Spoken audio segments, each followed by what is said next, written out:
ochiwo kwayo ne sirikal mondo kaw ndamo mager kendo mapiyo ne jogo mariembo pikipiki e yo marach, ahinya to jogo manyiso kido majendeke. Jotelogo onyiso luoro e medruok mar tesende mag bodaboda machiko kopuodho kokale andika makare, ka gilero ni moko kuom tesendego ichako kod ji manikoda tudruok kod obila, kendo lero ni chal makamano nyalo keto ngima oganda kama rach kaluwore ni inyalo ti kodgi e yore ma ok ni kare. Musibebe wengine kwa njia mbaya. Kama waliuziwa stage, sisi wenyewe ndio tutatatua na tutawarudisha wakuje katika mahali laini yenye inafaa, kwa sababu labda waliteleza kwenda kupeana pesa zao. Maana hawakuwa wanajua huyu mtu ni nani.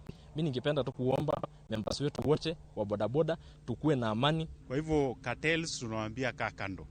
Yule mtu anapatikana amepeana pesa zake, ukidanganywa utapewa stage, na stage sio halali, itakuramba, itakula kwako.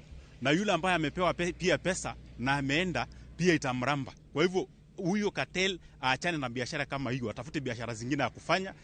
Vijana wa bodaboda wanafaa kupatiwa freedom ya kufanya kazi yao.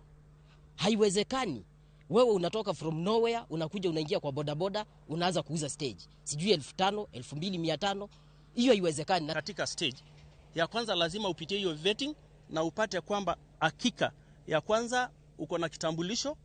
Namba ya pili kwamba umefikia ile kiwango ama threshold ya security kwamba wewe si mhalifu na tunakujua mahali tutakupata in case of anything. Na ya tatu ya kwamba lazima upate namba ambayo inawakilisha ile stage mahali huko, ili in case of uwe na jambo ikatokezea ni rahisi sisi kukupata na kukufuatilia.